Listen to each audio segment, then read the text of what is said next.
আপনার কণ্ঠ মাশাআল্লাহ অনেক সুন্দর আর আপনি মেধাবীও, তাহলে আপনি কেন লিখতে পারেন না বা কেন সুর করতে পারেন না? আমার মনের মধ্যে একটা প্রশ্ন জাগলো, আসলেই তো। ও গো প্রভু রহমান,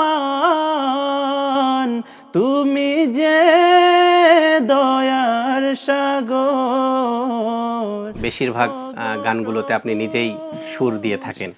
তো আপনার মনে আছে কিনা আপনার সর্বপ্রথম কোন গানটাতে আপনি সুর করেছিলেন, মনে আছে কি? জি জি মনে আছে। সেটা যদি একটু আমাদেরকে গেয়ে শোনান প্লিজ। আচ্ছা, যে না সেটা আমি সর্বপ্রথম সুর করেছি ওটা আমি নিজেই লিখেছিলাম। মাশাআল্লাহ।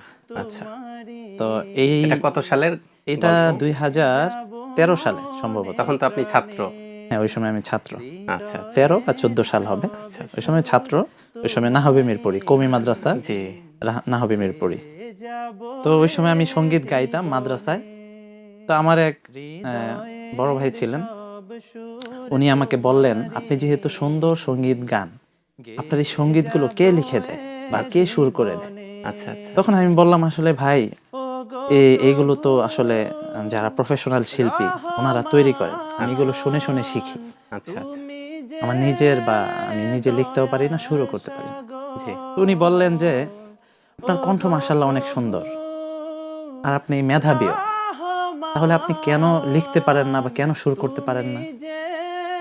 তখন আমার মনের মধ্যে একটা প্রশ্ন জাগলো, আসলেই তো, আচ্ছা কেন পারি না? তখন আমি ওনাকে বললাম যে আমি তো কখনো চেষ্টা করে দেখিনি। তখন উনি বলল, আপনি একবার চেষ্টা করেন, আপনি পারবেন। আচ্ছা ওনার নাম হচ্ছে আহমদ বিন হোসাইন।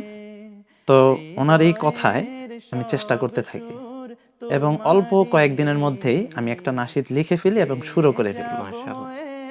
সেই নাশিদটা ওনাকে তো একটা ধন্যবাদ দিতে হয়। ওনাকে অসংখ্য এবং ধন্যবাদ। আপনার এই যে এটা আপনার যে গীতিকার হয়ে ওঠা, এটার পেছনের মূল অবদান কিন্তু তার। জি তার। জি। এবং তারও কয়েকটা লেখা নাশিদ তখন আমি গেয়েছিলাম। আচ্ছা আচ্ছা, তাইলে উনিও যার লিখতেন। দিয়েতে আপনি গান যার গীতির আলোকে, যার লিরিক্সে তিনিই আপনাকে অনুপ্রেরণা দিলেন যে আপনি নিজেই গান লিখুন। ঠিক আছে, আমরা এবার গানে চলে যাই। তাহলে আমি এই পর্যায়ে শোনাচ্ছি আমার জীবনের প্রথম নাশিদ, আচ্ছা, যেটা আমি নিজে সেটা লিখেছি। কি প্রকাশিত? সেটা হ্যাঁ, কি সেটা আপনার প্রকাশিত। চ্যানেলে আছে? শুনছিলাম আপনার গান। আল্লাহ আপনার কণ্ঠে আরো বারাকাহ দান করুন, এই দোয়া করছি। শুকরিয়া।